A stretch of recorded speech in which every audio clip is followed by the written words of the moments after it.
Bayan, ang rason natin na alas 10:26 ng gabi,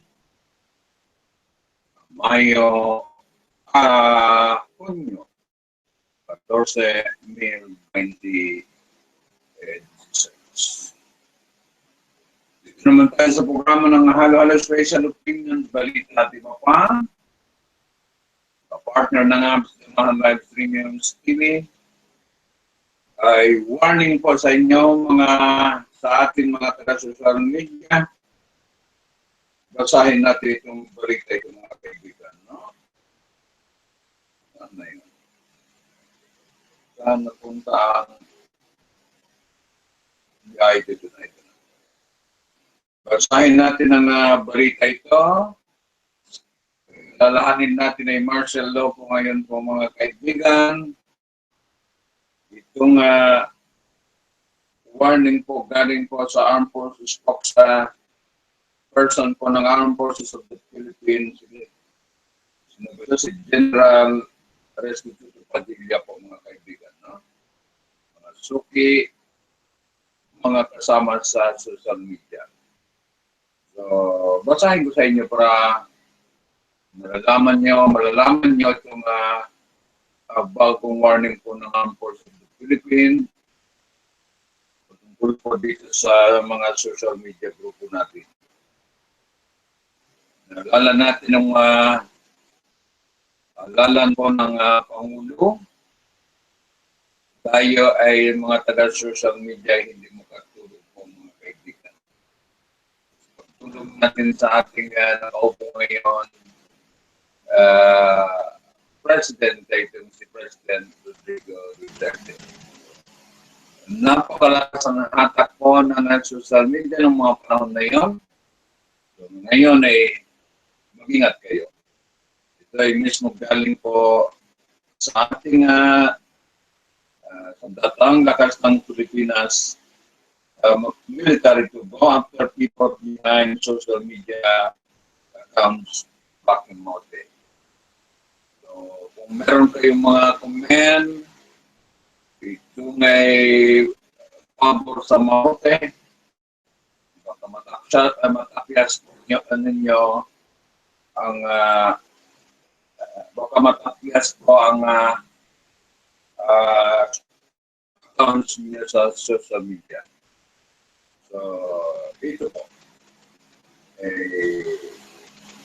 Galing ito sa hanay ng mga sa datang lakas ng Pilipinas. Hindi ako muna vlogging. Unahin ko itong balita, napaka-importante po sa mga social media po mga kaibigan. Military go after people behind social media accounts backing Mountain. Okay. The Armed Forces of the Philippines said Wednesday they've been going after people behind social media accounts supporting the activities of Islamist militant currently siege to Marawi City.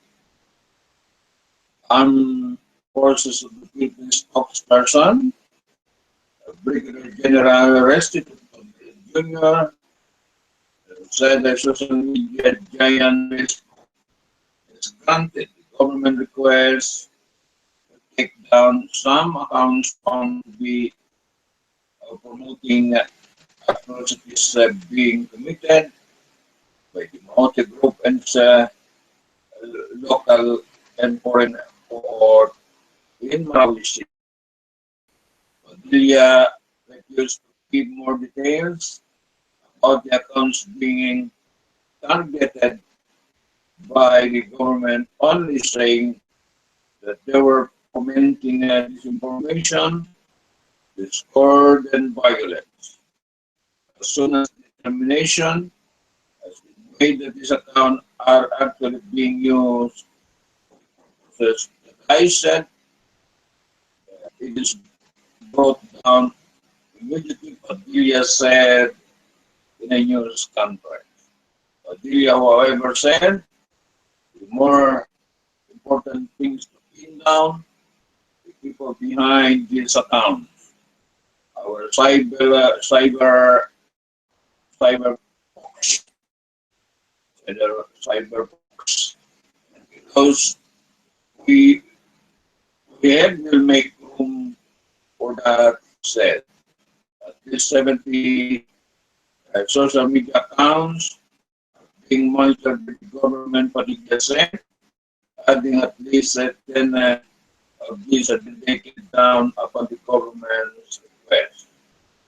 Clearly said no one behind the social media accounts in question had been arrested so far, even as the Information and Communication Technology Secretary Dr. Salima said on Tuesday that at least one person found to be committing cyber sedition will be arrested soon. President Rodrigo Duterte placed Mindanao under martial law of the Mauti and Abu Sayyaf group backed by foreign terrorists laid the siege to Marawi on May 23. The clashes erupted as government who were attempting to arrest Abu Sayyaf senior leader Ustadis Nilun, totally up to considered Islamic State a point person in Southeast Asia. The government said the attempt to arrest Hafidun was meant to preempt a bigger attack from the military. Over 100 people, mostly Islamic militant, had died since the clashes erupted. Yan po. Yan po ay warning sa mga social media po.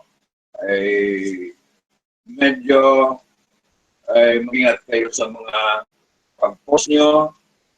Limit lang po pag-post po mga kaibigan para hindi masarap po ang inyong account sa social media. At advice din natin na sa mga social media ay mag-register po sa tunay nila pangalan po mga kaibigan.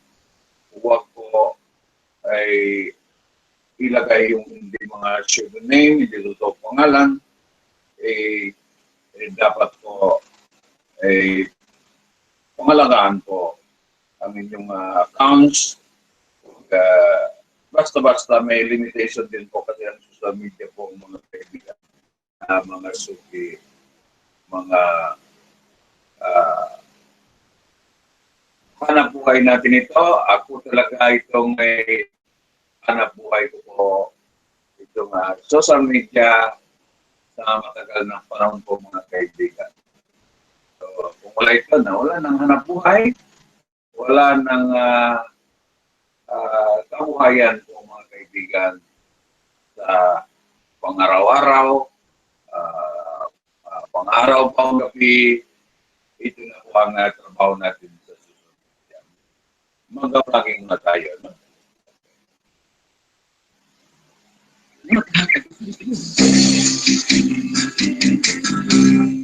Usa likay ang butang na makahatag og kadaot sa atong paligid. Minasulod sa mga transmission structures. Papaig ba? Pagmabilan tayo. Hinumdum hatod paligid sa NGCP, National Grid Corporation of the Philippines.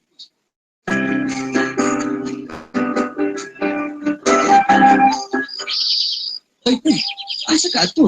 Ay, what ko ilang points. Mawag sa mga ito, pre. Tapos nila, ipatukod sila o palay. Oh, mao ba? Asa po dahil, pre? Ilang networks na iulbagas na transmission structure.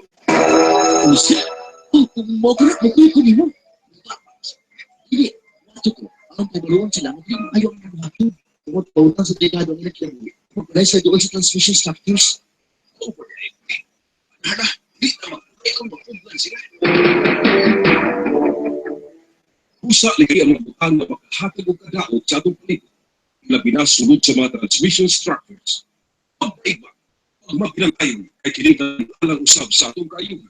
Hinumdum hatod paligid sa NDCP, National Grid Corporation of the Philippines.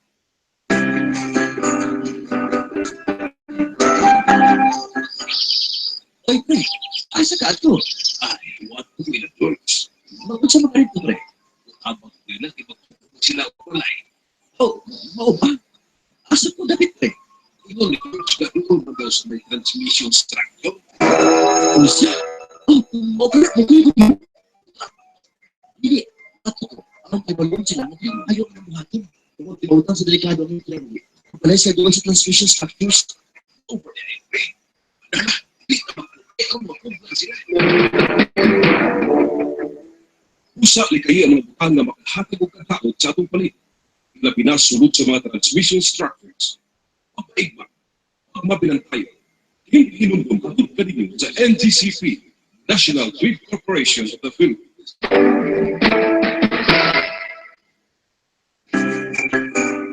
Masayod na ba? Naingitin ko sa buntag sa tanang gawin. Pre, siya na yung ikan. Sumala sa mga Mawais. Ay, wala dito na. Daot mo sa mga tao, wala sila magsayod kung gusto kung delikado yung buhat. Huwag na pre, nagkanang maangin. Huwag ibutin pa nila sa pito. Sabi, may katulad sa wire. Oo na yung ngayon sa pre. Awat na sa wire sa mga nagkalaiyang high voltage transmission. Itag na naman mahingong malakot. Sa pito, inapar ng wire. Pagkatulog yung transmission, yung dalawa ang diretsyo sa kliyente. Ay, maunang damay ka ng pre. Usa ni kayo ang mga butang na makahatag o kataot sa atong palit. Labi na sunod sa mga transmission structures. Papaig, ang mabilang tayo kay kining tanan alang usab sa atong kaayuhan. Hinumdum katod ka rin sa NGCP, National Grid Corporation of the Philippines. Uy, anak ka. Mangatot ka sa kabasakan. Magpalupat ta og tabanog. O sige. Punta doon sa turis sa kuryente. Pwede mamatag dito. Ops. Asa man mo mga to ha? Kabalo ba mo nga delikado magbuwa doon sa puris sa kuryente? Anong delikado manang? Ay, nako. Pag musangit ang inyong kabanog sa kuryente, pagkurintihan unya mo. Mao po na pwedeng mahitabo ninyo o mukatkat mo anang puris sa kuryente. Lahadlo ka di no? Mao jud, mao na. Ngayaw mo pagduwa-duwa dito ha? Imanit na ninyo. Oh, manang. Hinumdum katod ka rin sa NGCP, National Grid Corporation of the Philippines. Ligtas na daloy ng elektrisidad at mabilis na serbisyo hatid sa mga konsumo ng kuryente. Ngunit ito'y maaaring matigil, magdulot ng brownout o pagkasawi kung sasaway tayo sa ligtas na distansya sa mga tore, poste at linya ng kuryente. Makipag-ugnayan sa NGCP sa telepono bilang 02-981-4545. Kung may alam kayong hindi ligtas na gawa ay malapit sa poste ng kuryente. Isang paalala mula sa National Grid Corporation of the Philippines at ng Bantay Baterya. Ano pagsunod nito? Nga naman pre. Paghanyo ang NGCP, kaya ng mga butang, makahato ang peligro. Magkabog ng crossfire, sunod sa mga transmission structures, na pinakaroon sa summer tree. Pagkakaayo ang mga sagot, madali lang kain kapag sa kalayo. Lumay naman tayo. Ang nakalagit eh. Pero iya magsugod ang peligro. Gani, ito na pa'y ubang gili. Sama sa papanong kahoy doon sa transmission structures. Pagkao doon mga antinas. Kung pagtutulog ka ba yan, kung sa mga structura, makahato ang peligro. Usa ni kayo ang mga butang na makahatag o kataot sa atong palit. Labi na sunod sa mga transmission structures. Papaigma, pagmabilang tayo kay kining tanan alang usab sa atong kaayuhan. Hinumdum katod ka rin sa NGCP, National Grid Corporation of the Philippines. Pre, ano pagsunod ka? Nga naman pre. Paghanyo ang NGCP, kaya ng mga butang, makahato ang peligro. Na makabog ng crossfire, sunod sa mga transmission structures. Lumay naman tayo pre. Ang may lalagay, pre. Pero, iya magsugod ang peligro. Gani, ito na pa'y ubang gili. Sama sa papananong kahoy doon sa transmission structures. Pagkao doon mga antinas. O pagtutulog ka ba yan, kung sa mga struktura, na makahato ang peligro. Usa ni kayo ang mga butang na makahatag o kataot sa atong palit. Labi na sunod sa mga transmission structures. Papaig, pagmabilang tayo. Hinumdum katod ka rin sa NGCP, National Grid Corporation of the Philippines.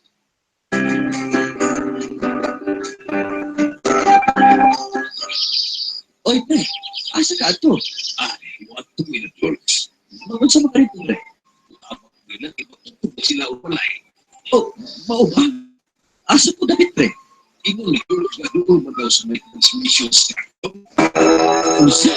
Oh, mao ko nimo. Dili, ato ko. Ang pagluon sila, ayaw ang hatod. Tungod mawang sa delikado ang nagkaya. Dahil sa doon sa transmission structures. Oh, nara, di na makakayaw makubra sila. Usa ni kayo ang mga nga makahatag o katakot sa itong palit. Labi na sulod sa mga transmission structures. Kapaiba, pag magbinantayo kay kining tanan alang usab sa atong kayuhan, kining hinundong hatod kanino sa NDCP, National Grid Corporation of the Philippines. Ituloy natin ang news. Ito ay sabi po ng former President Tatang FDR. Itong Philippine sinking ship ayon sa kanya. Pinalabas na ito sa National Broadcast sa Manila online. Basahin natin ng balita ito mga kaibigan. Sabi ni FDR, the ship of state is leaking and sinking at its captain, President Duterte, has been oblivious of the danger sign. Ganun ba yan, FDR? Palubog na ba tayo? Ay, hindi pa naman FDR. Tingnan natin kung may talagang palubog na tayo, FDR. Former President Fidel Ramos said Saturday, because we are all together on board ship Pilipinas, which is still leaky and slow moving, and slow moving rather, still leaky and slow moving. Because of internal strife and disunity, we all need to put AOR,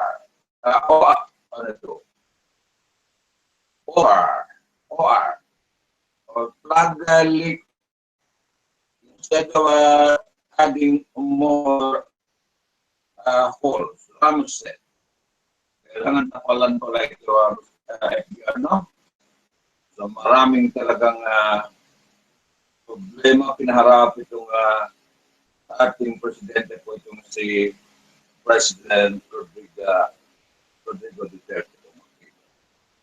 Kailangan daw i-plug, AOR, and plug leak instead of adding more holes to Ramos said.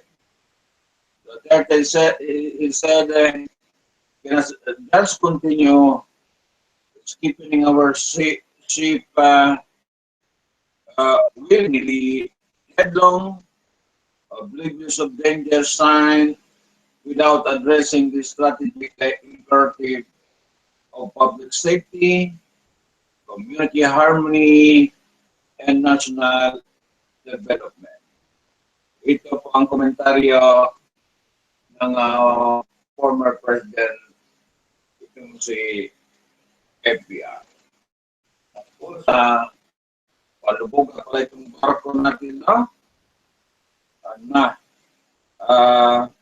Regardless of a political affiliation, ethnic origin, religious faith, or socio-economic status, everyone needs to work more closely together and more forcefully together to keep the ship seaworthy, competitive, and fast moving in the right direction.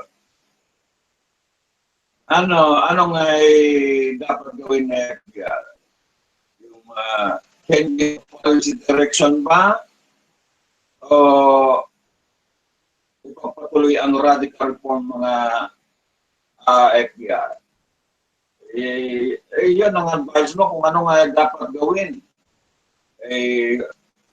Papunta na dapat tayo sa right direction. And thereby achieve without further reversal, aspiration for a better future. With the Philippines now ranked 12 in terms of a population size, was now time for the president to put the house in order. It is President Duterte is capable of responsibility to put our divide house in order. That's the only way our nation can move forward steadily in the war against poverty, endemic disease, hunger, climate change, environmental degradation, dangerous drug, joblessness, and criminality, said Ramos. Citing an article in Business Asia, Ramos said three things stand out during the Duterte's first 100 days. First, it's a vicious and bloody campaign against legal drugs and its user and deliverer. Second, a hardening of presidential policy, statement against a long-time ally and mentor the U.S. And three, failure to cut the red tape and corruption in the bureaucracy. Meron pa ba yan? Akala ko clean government na po mga kaibigan. No? One can only hope that in the next 100 days, we'll have more of the good than the bad, Ramos said. He said that getting elected official, government agencies, peers, advocate, and the business sector, and other components of our society to work together as a term at the national and local level in a crucial together let us proper our ship forward and upward, then stay steady on a course, a brighter future, he said. This universal hope for a brighter future should provide strategic guidance to the decision and policies of today's leaders and their successor, Ramos said. It is forward, it is a better work than that leader in the role as a custodian of the national ideals, values, and permanent interests, as the people, he said. This is the kind of a governance that is. President Duterte must deliver, Ramos said. We need a leader who, because of a very visionary qualities, political skill can see beyond the gloom of the moment, with brighter possibilities of the future, and now to carry out painful reform. Obviously today, complex and delicate world must be managed by truly efficient governance, said Ramos. Talking from experience, Ramos and he believes that he confronted with many serious concerns. President is like a juggler, balancing and keeping a look at least 10 balls, which are transnational problems. But as a chief executive and commander in chief, must perform with a greater agility and competence than the ordinary circus juggler, handling hot potatoes, the right rope, 100 meters up, catching and managing the ball in a calm, harmonious manner, and not to drop any in the process, he said. While the task is challenging, Ramos said the presidency is no place for panic. Panicking. Self-centered, onion skin for fragile character. Ramos urged the administration not to waste opportunity in the next 100 days. The presidency, in the course of a time, had been battered and buffeted by turbulent politics, social unrest, since the 1970s, poverty continues the primary problem is that we need to work at overtime to solve it and as involve every Filipino, every man, woman, and child. We should start them young, at least the right values, still tender and malleable. We must challenge them to rise from in values different from the preceding, an example be good citizen of the world said. Most of all, we have to teach everyone teamwork. Filipinos cannot anymore afford to be fragmented and fractious. We need to be and act as one nation. We have to move together in the right direction. We need to care for each other. We need to share and contribute whatever talent one has. We must dare to and try to work proper means to get result faster. Outcome should be greater than the sum of the parts, said Ramos. No one person single-handedly bring about progress. Ramos said the job of a nation building requires every citizen, no matter what his status in life is, or her share, he said. Ramos said from day one, a national leader must find where he will bring the nation and show the people how to get there by letting the right example that the citizen should be emulate by making the correct decision for the betterment of many, not the enrichment of the few.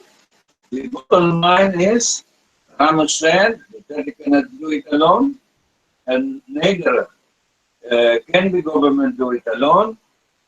But when all of us strive together with one goal in mind and abide by the same precious values and commitment, we become a strong nation, able to achieve the higher quality of life. We have always yearned for an environment of enduring peace and sustainable development, he said.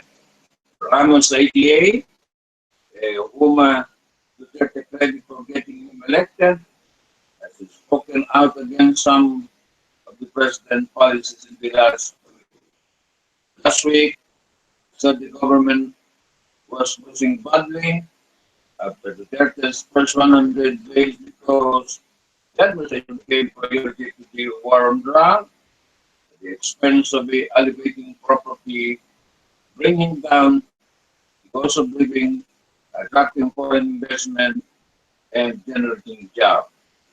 The West Point graduate Ramos Duterte anti-American policy is moved to cut military ties with Washington.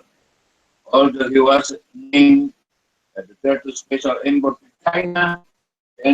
China, Ramos will not be joining to the president when he goes on a state visit on October 18. Earlier, the Duterte canceled scheduled meeting between Ramos and Chinese official is slated on October 1. The report said the Duterte decided to do this because Chinese officials had refused to accept conditions set by Ramos for meeting to go through.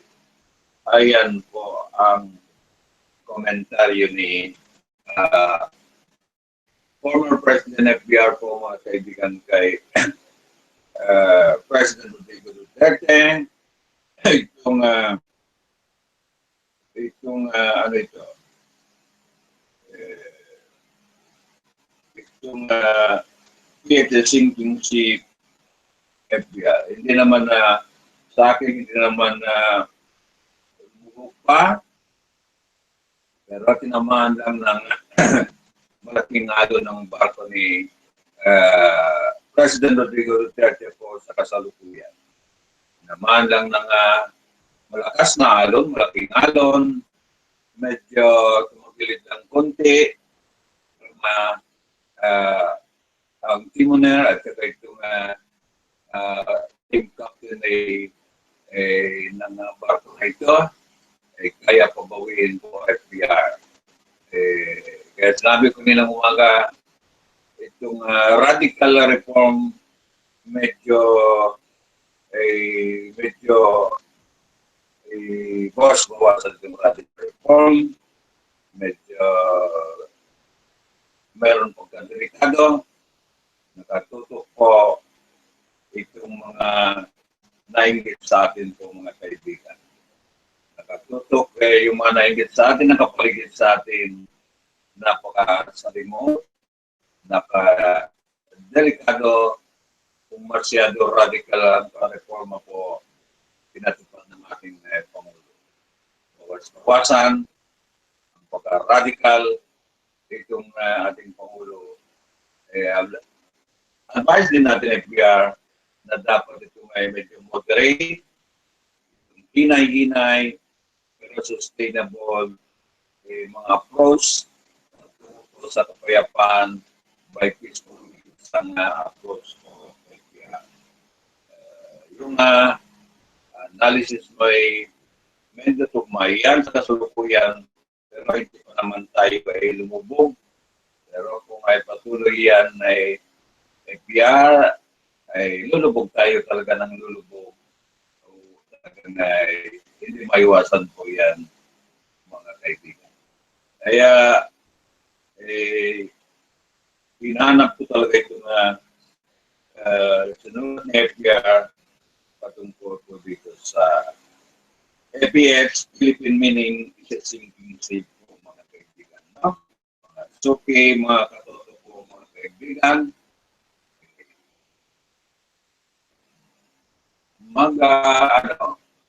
Magpakilala muna tayo. No?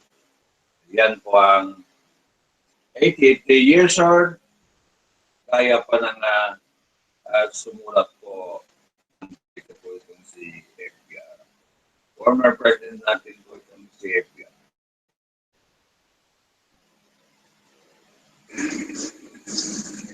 Ang programa ng Special Team Balita ay tumatalakay sa mga isyu pang kasalukuyan at napapanahon. Mapapolitika, mapaopinyon, mapakomentaryo at balita, ang programa ay patas sa lahat. Walang tinikilingan, walang kinakampihan, at walang pinatamigan ang programa ito. Ang programa ito ay public service sa kahanginan at trabaho lamang. Ulitin natin. Ang programa ng Special Team Balita at iba pa ay tumatalakay sa mga isyu pang kasalukuyan at napapanahon. Mapapolitika, mapaopinyon, mapakomentaryo at balita, ang programa ito patas sa lahat. Walang kinikilingan, walang kinakampihan, at walang pinatamigan ang programa ito. Ang programa ito ay public service sa kahanginan at trabaho lamang. Itong Exolon accept Surgeon challenge by debate on martial law. Yung tayo ng sabaw. No?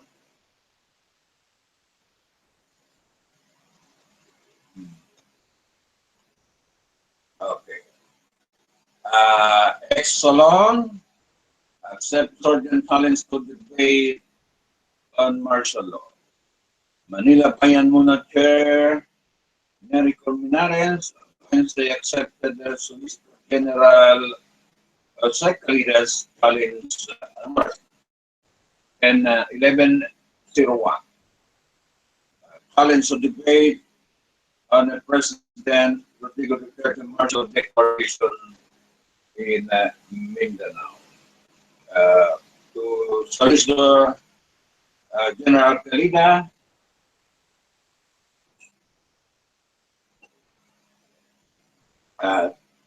the reported challenge is accepted anytime, any day.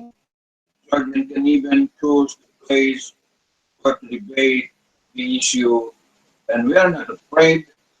The Colmenares said in his statement.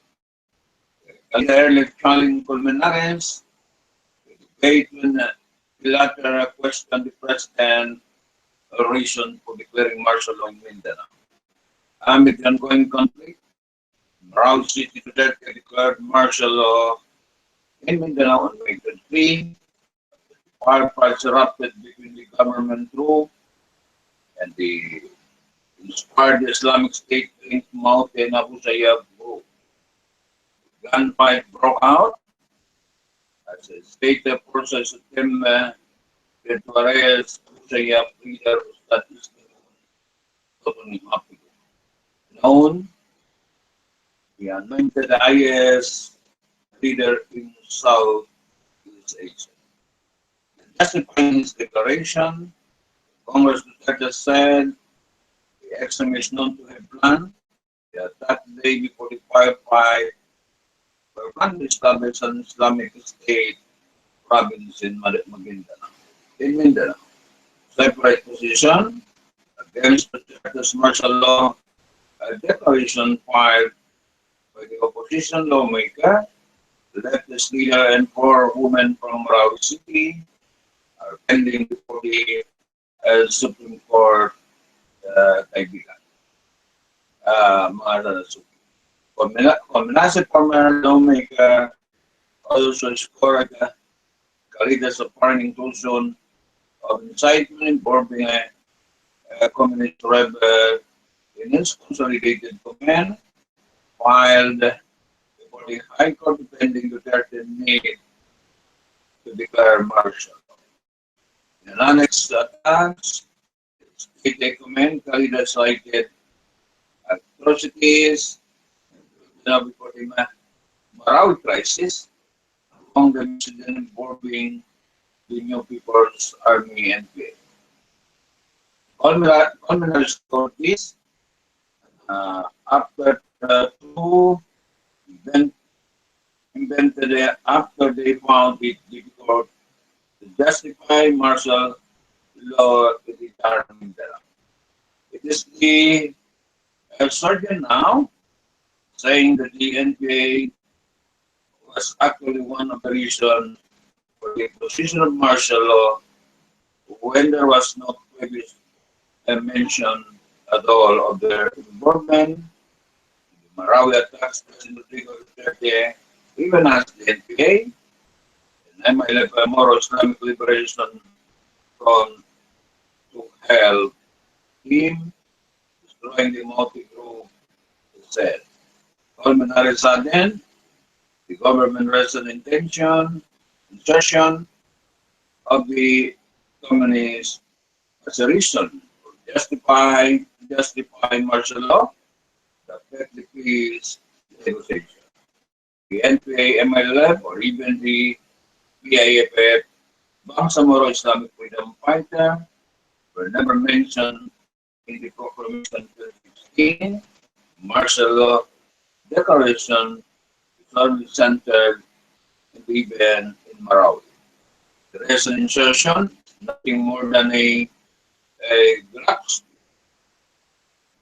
straw, invent a global factor basis, include the whole of Mindanao for the event in Marawi instead. Government suspended the peace negotiation. The National Democratic Front of the Philippines made the decision due to continuing offensive by the communist rebel. Okay.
kasunod ng balikan natin, ang orasan natin alas 11:08 na. Ito nga ang Force Philippine Secretary Lorenzo, Secretary Delphine Lonsana, and General Eduardo Anyo ready to pay his Supreme Court from Mindanao martial law. The county top security official prepared to defend President Rodrigo Duterte, the formation of martial law in Mindanao before the Supreme Court as Armed Forces of the Philippines spokesperson Jr. said Wednesday.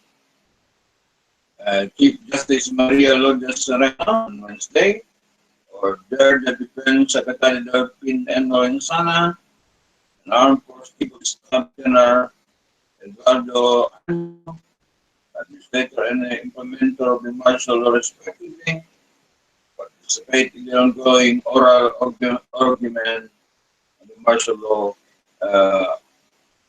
on the Mindanao martial law.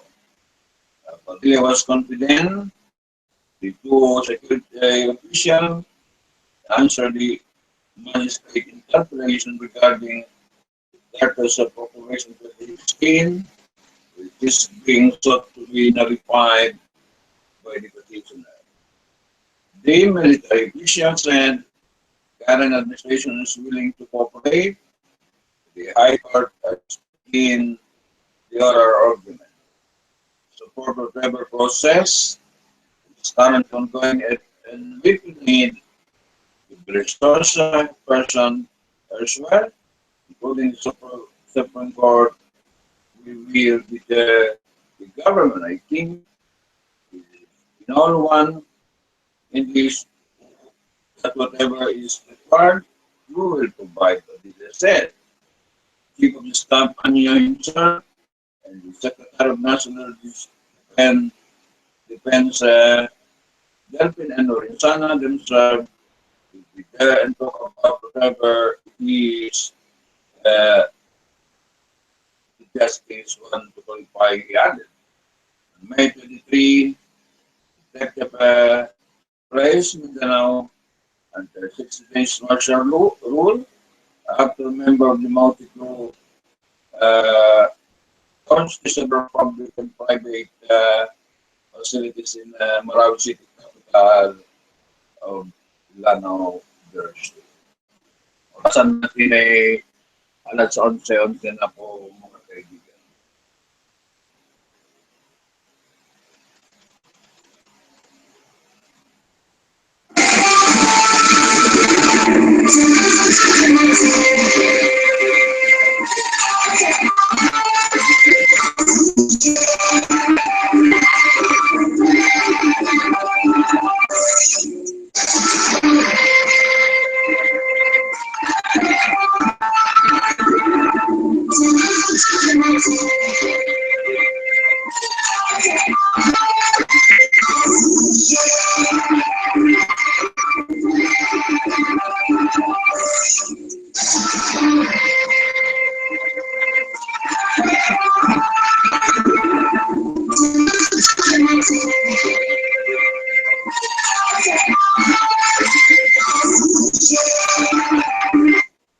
Maghanap buhay muna tayo.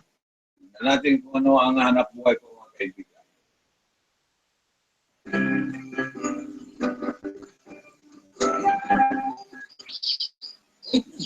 Asa ka ato? Sa mga ganito, pre? Sila ko pala eh. Asa ko na, pre? Ito na mission structure. Usa? Kung mo, pre, ito ni mo. Buta. Hindi. Anong pagkaroon sa lahat? Kung mo pinautang sa delikado nila, dahil sa dugo sa transmission structures.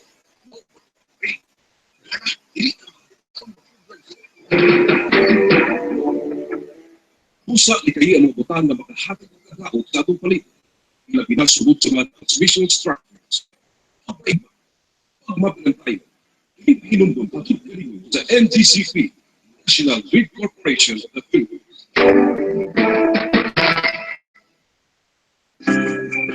pre. Masaya ko ba? Naingit ko na sa buntag sa kanya. Wah, pre. Kung siya tinitingan, Sumala sa mga pinalabutan sa kabong kawat sa mga wires. ay, nagkakaot ko sa mga tao, wala silang masayo kung utak delikado yung kumat. Buot na pagkakan maamin o bibutan pa nila sa pelikula.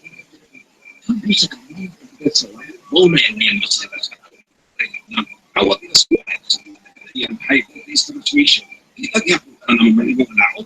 Sakto ka pre. Pag ginapit ng wire, magkatindi ang transmission. Inumdan mo ang birukit sa kliyente. Ay, mauna, damay katulad pre. Usa ni kayo ang butan na makahatag ng kadaot sa atupit ilabi na sunod sa mga transmission structures. Abay, ang mabinantayin ay kiningtanan alang usap sa atong kayo. Hindi pinundong hatod kanino sa NDCP, National Grid Corporation of the Philippines. Uy, anak ka. Mangat ka sa kabasakan. Magpalupat ka og tabanog. O sige. At mo sa tuloy sa kuryente. Pwede mangat dito. Ops, asa man mo mga to ha? Kapalo ba mo nga delikado magbuhat ko sa kuryente? Anong delikado manang? Ay, nako. Pag musangit ang inyong kabanog sa kuryente, pakurintihan unya mo. Mao kung na pwedeng mahitabo ninyo, o mukatat mo anang puri sa kuryente. Lahadlo ka di ay no? Mao jud, mao na, ayaw mo pagduwa dito ha? I-manage yun na ninyo. Oo, manang. Hindi pinundong hatod kanino sa NDCP, National Grid Corporation of the Philippines. Ligtas na daloy ng elektrisidad at mabilis na serbisyo hatid sa mga kumukonsumo ng kuryente. Ngunit ito'y maaaring matigil magdulot ng brownout o pagkasawi kung sasaway tayo sa ligtas na distansya sa mga tore, poste at linya ng kuryente. Makipag-ugnayan sa NGCP sa telepono bilang 02-981-4545 kung may alam kayong ligtas na gawa ay malapit sa poste ng kuryente. Isang paalala mula sa National Grid Corporation of the Philippines at ng Bantay Baterya. Ayaw pagsunod na. Nga naman pre, Kami ang NDCP. Ay kaya mabutan na magkahatang peligro. Na makabot na classifier sunod sa mga transmission structures. Kaya binagawin sa hanggang ini. Pagkakaayaw ng sakot. Nagay lang kayo dapong kasalanan. umay ay pre. Kamay lalaki pre. Pero kaya magsugod ang peligro. Kami ito pa ibang bilili. Sama sa pagpunong kahoy doon sa transmission structures. Taon ng Pilipinas. Pagsunod ka ba yan? Kung sa mga struktura na magkahatang peligro. Usa ni kayo ang butan na makahatag ng kadaot sa atupit ilabi na sunod sa mga transmission structures. Abay, ang mabinantayin ay kiningtanan alang usap sa atong kayo. Hindi pinundong hatod kanino sa NDCP, National Grid Corporation of the Philippines. Ayaw pagsunod na. Pre, Kami ang NDCP. Ay kaya mabutan na magkahatang peligro. Na makabot na classifier sunod sa mga transmission structures. umay ay pre. Kamay lalaki pre. Pero kaya magsugod ang peligro. Gani, ito pa ibang bilili. Sama sa pagpanong kahoy doon sa transmission structures. Pagtao doon ng dinas. O pagtutulog ka ba yan? Kung sa mga struktura na magkahatag ang peligro. Usa ni kayo ang butan na makahatag ng kadaot sa atong palit. Ilabi na sunod sa mga transmission structures. Abay, pag mabinantayin, hindi pinundong hatod kanino sa NGCP, National Grid Corporation of the Philippines.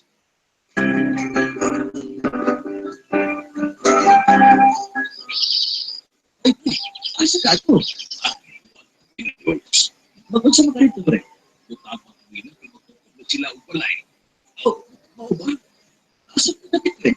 Ngunit yung sa transmission structure, Ano siya? Oh, pero kukuy ko mo. Hindi. Ito ko. Ang pagbaluan sila. Hindi ko ayaw. Kung pautang sa dekada nila pinag-uwi. Kung pala sa doon sa transmission structures. oh, ay pre. Hala, hindi na magpapalay ang makubulan sila. Usa ni kayo ang butan na makahatag ng kadaot sa atong palit. Ilabi na sunod sa mga transmission structures. Abay, pag mabinantayin ay kiningnan alang usap sa atong kayo. Hindi pinundong hatod kanino sa NDCP, National Big Corporation of the Philippines. Itong Armed Forces of the Philippines plan to bomb Marawing Mosque. Government's not planning an attack on Mosque. Serve as the refuse of the member of the motive group, a terror group. The besieged Marawi City military spokesperson said once the Armed Forces of the Philippines, spokesperson Rescue Padilla Jr. said that the military turned down the option of targeting most surgical airstrike, and instead they considered other option to end the rebellion in the Brigade City. We categorically state that we have not bombed and will not bomb most in Marawi toward a press conference. The Armed Forces leadership is clear. Its commitment to use other option that will blast out this motive to all dies. Start group from this place of worship. They have a converted into machine gun and sniper nest, defensive position, and arsenal for their war activities. On Tuesday, Army First Infantry Division spokesperson Joar Herrera said the armed forces was compared to dancer surgical airstrike on place of worship that had been turned into the extremist staging area. Herrera told reporter, in Marawi City that the most should be banned in order to save life and in order to protect our troops. He earlier said that the Armed Forces of the Philippines is studying possibility to attack a mosque in Marawi, citing a law that will permit military reinforcement when the armed harbor a place with hospital or place of worship. They denied, however, launching any defensible attack on any Muslim houses of worship when mounted that were still hold up. He said the military would not come to the level of Islamist fighter to occupy most lawless activity. But then the spokesperson Ernesto Bella said the Armed Forces of the Staff General Ano made the assurance state forces respects places of worship, other cultural and heritage sites that will do everything possible to protect and preserve these places. Ilya expressed that the government forces were able to retrieve the areas invaded by Maute group. The armed forces will assure our Muslim brother and Islamic faithful that it will not go down to the level of these terrorists or desecrated places of worship to our government security forces into responding to their violent activities in a similar manner the military spokesman said. We are confident that through option available to the armed forces, we will be able to retake the remaining portion of Marawi occupied by these terrorists, as the remaining members continue to hold out and begin the reconstruction and rehabilitation of the city. The fighting between the government security forces, local terror group are still ongoing 3 weeks after the multi-leg attack in Marawi City. President Rodrigo Duterte was then prompted to place Mindanao under martial law on May 23 day when the clashes in the city erupted. Australia said the that as of Wednesday, only 4 of 96 villages in Parawi remain approved as problematic areas. We assured that the cleaning operation continued to be positive.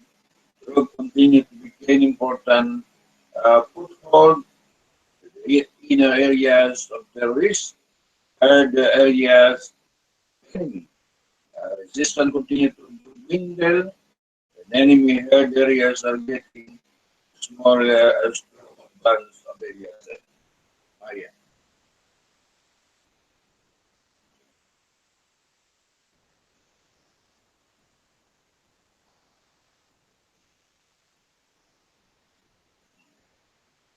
You got talks with the Decon government share increase started in January. Nice.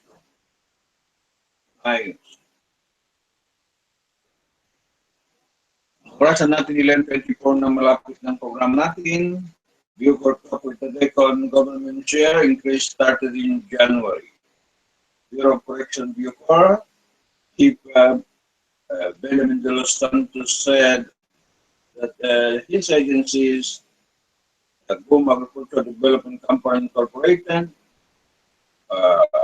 already began talk on increased production sharing, income blending before corporate congressional vote into the commercial 35-year joint venture agreement. The Joint Management Committee started discussion on increase production sharing and income as early as January. The Santos said the text message. The Bureau Chief said this after the Department of Justice, the fact-finding committee announced it found a defects on some provision of the land deal during its review of joint venture agreement of the 5,300 hectare deal with the double penal colony. Bureau is currently waiting for the final recommendation of the DOJ. The House of Representatives following its land deal. Speaker until Jan Bebot Alvarez, earlier called for investigation into what it deemed as an allegedly anomalous Bureau of the land deal. Existing agreement was disadvantageous.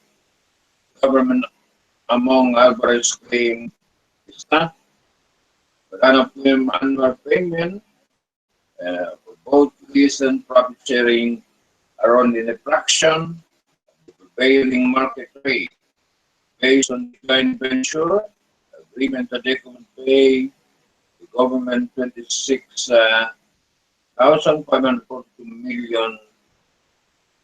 26,542 million annually for use of a typical 5,308 hectares of land, or at 5,000 per hectare. The rent is based on Bureau guaranteed production share, and a contract has mandated a 10% automatic increase every 5 years. The DECO President Chief Executive Alex Valoria said the government earned 142.7 million pesos from the lender without spending a single centavo.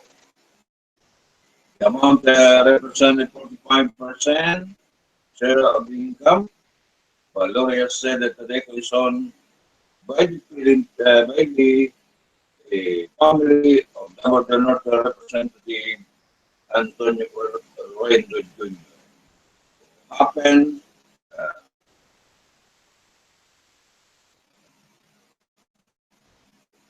Happened to be President Duterte's biggest financial intelligence team, national election.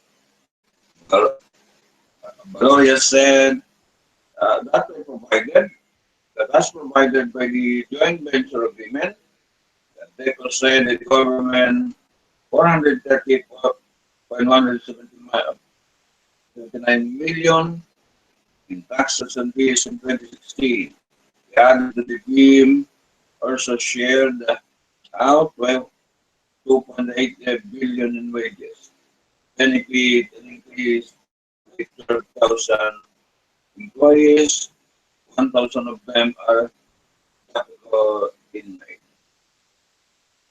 I challenge you to find an agricultural corporation that provide this level of benefit. The country's lawyer told the lawmaker in the congressional inquiry, the contract also provide that in the case of a dispute between the parties, the monitoring committee is mandated to exhaust or report and solve the problem amicably.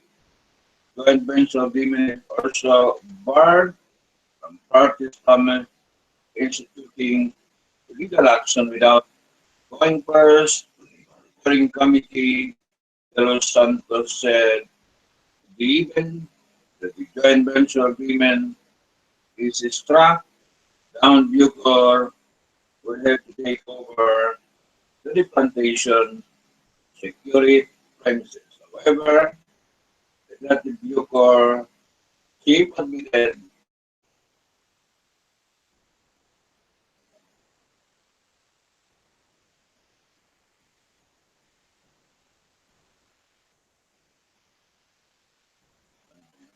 agreement struck that Bucor will have to take over the plantation and secure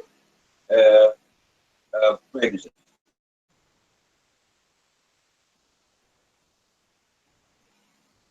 However, the Bucor chief admitted that they do not have the capability and expertise to manage the plantation.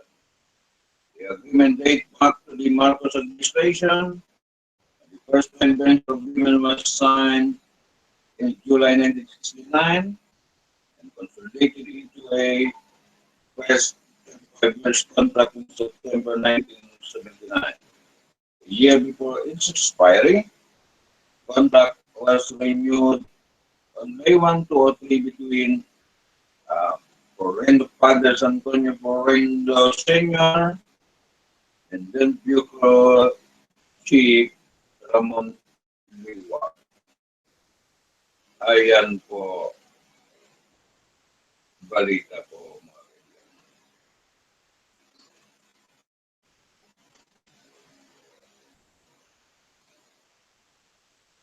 Tama naman muna ang balita. Tingnan lang natin ang balita nga sana yung balita nga lokal. Ito. Balitang sanggani lang muna tayo. Bukas naman tayo magpatuloy 11:31 na po mga kaibigan.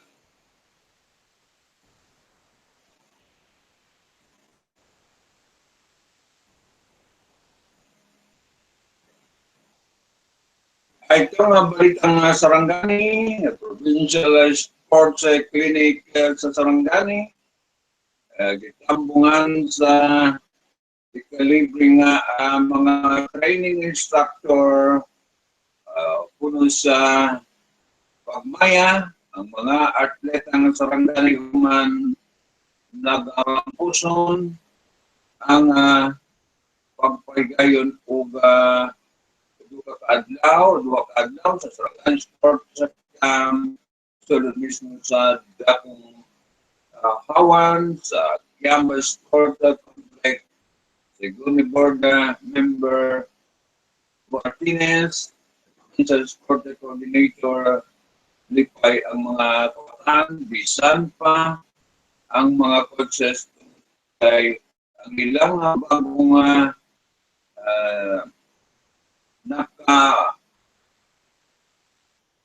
nakatunan ang ilang gayod sa mga lecture o after training sa mga Manila o bagitang research speaker, training instructors, sama na lang nila Henry Dagmil, katatampatan sa Cotabato, usa Olympic player o Southeast Asian Game gold medalist lang long jump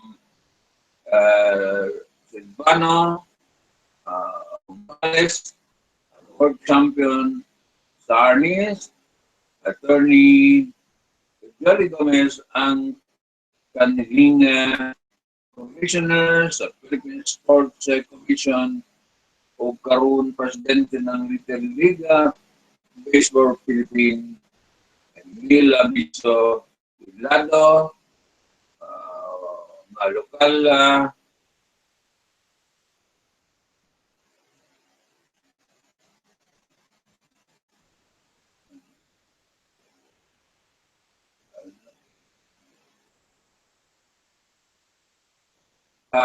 boxing trainer o ang grupo ni Father Angel Buenavines, dulang soccer, wala pa man namuntar ang Sport Academy pinaagi sa Regional Sports Complex na maburog karon tuiga sulod sa Kumpang Kapitolyo Sarangani tungod sa paninga sa sport program ni Governor Stephen Salon atubang ang dapunga ayuda ila Senator Manny Pacquiao o Congressman Dor Pacquiao, Vice Governor Mer de Peralta, mga board member o mga mayor, pas-pas na ang gipagayon na mga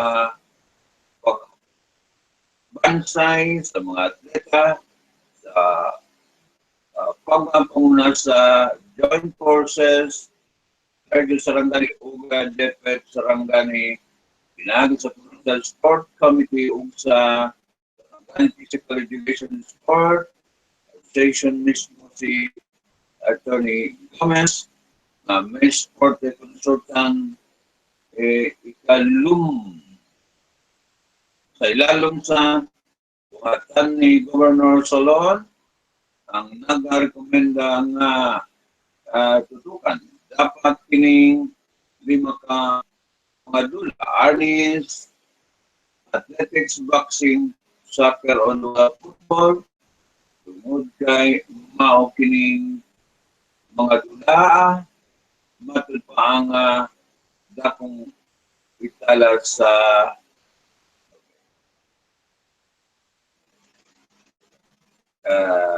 scoring panahon sa mga pinahindigay o kini ang dapat pang-improve sa Sarangani Delegation Christian Navy, Ledesma, taga Malapatan na utang na nang inumbra ang iyang mga nakuhang kaalam sa mga sport summit sa naglabay pag-apak o pagsalo sa bola sa softball. Nagpasalamat kini sa mga official tungod sa indot libre na programa tungod sa maong provincial sport clinic o sa nauna na ang ipagayon nga mga sport summit ibutsan karong nito ni Umbod.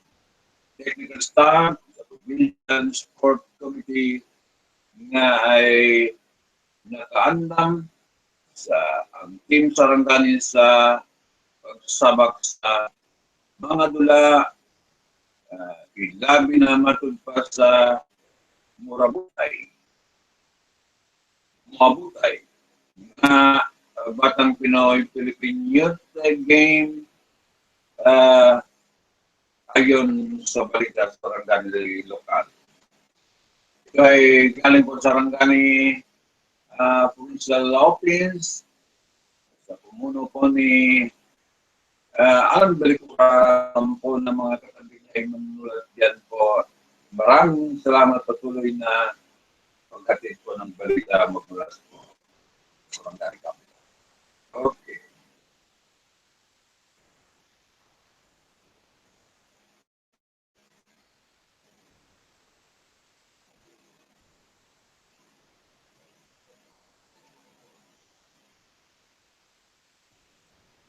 So, wala na tayong balita.